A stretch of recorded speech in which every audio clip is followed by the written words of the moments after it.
জেলায় আম উৎপাদনে ব্যাপক সাফল্যের পর এবার বর্ষাকালীন পেঁয়াজ চাষে চাষিদের উৎসাহিত করতে উদ্যোগী হলো বাঁকুড়া জেলা উদ্যান পালন দপ্তর। মঙ্গলবার রাজ্যের খাদ্য প্রক্রিয়াকরণ দপ্তর এমডিআই এর উদ্যোগে ও জেলা উদ্যান পালন দপ্তরের সহযোগিতায় বর্ষাকালীন পেঁয়াজ চাষ বিষয়ক এক দিবসীয় কৃষি প্রশিক্ষণ শিবির অনুষ্ঠিত হলো। জয়পুরের একটি বেসরকারি রিসর্টে এই শিবিরে সংশ্লিষ্ট দপ্তরের আধিকারিকরা উপস্থিত ছিলেন। রুখা সুখা লাল মাটির জেলা হিসেবেই পরিচিত বাঁকুড়া। এই জেলার আঞ্চলিক অর্থনীতির অন্যতম উৎস কৃষি। কৃষি ব্যবস্থায় বারবার আর্থিক ক্ষতির মুখে পড়তে হয় কৃষিজীবী মানুষদেরকে। এই অবস্থা তাদের বিকল্প চাষে উৎসাহিত করতে উদ্যোগী হয়েছে জেলা উদ্যান পালন দপ্তর।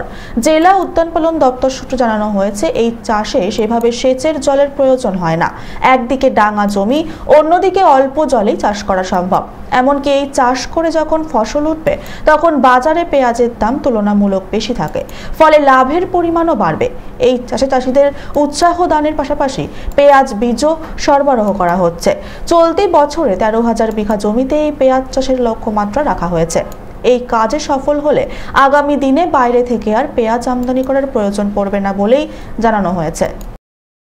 এই প্রোগ্রাম মূলত যেটা হচ্ছে বর্ষাকালীন পেঁয়াজ চাষের উপযোগিতা, বর্ষাকালীন পেঁয়াজ চাষ কিভাবে করা যেতে পারে এবং করলে চাষিরা কীরকম লাভবান হবে সেই নিয়ে আলোচনা হবে। এবং তার সঙ্গে সঙ্গে সার্টিফাইড বর্ষাকালীন বীজের আপনার বীজ ওনাদেরকে আমরা দেবো, যাতে করে ওনারা এই চাষটা করতে পারেন।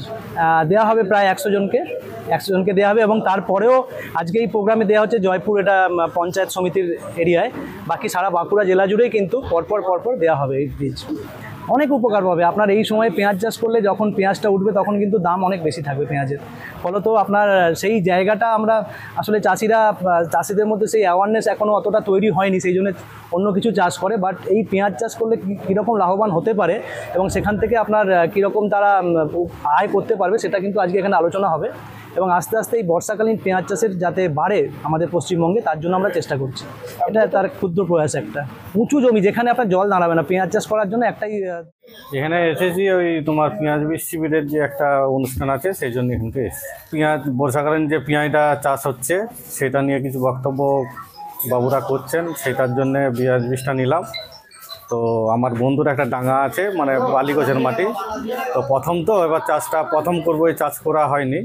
সেই ইয়েতে মানে ডাঙাতে বীজ ফেলে যেভাবে বলবেন বাবুরা সেইভাবে চাষটা করবো। আর বীজটা পেয়ে উপকার ভালোই পাচ্ছি, বা আগামীকাল যদি পাই আরও ভালো হবে যদি চাষ করতে পারি। পেঁয়াজটা চাষ করে ফলন করতে পারলে লাভবান ভালোই হব আশা করা। এটা আশা করি উপকার হবে। বর্ষাকালীন পেঁয়াজ চাষ আমরা কখনো করিনি, এতে যদি উপকার পাই বা ফলন পাই আমরা পরপর মানে প্রতি বছরই পেঁয়াজটা চাষ করার চেষ্টা করব। কারণ বর্ষাকালীন পেঁয়াজ চাষ তো কখনো করিনি। এইটাতে যদি সার বা অন্য কীটনাশক ওষুধ দিয়ে সহযোগিতা করে আমাদের আরও ভালো হয়।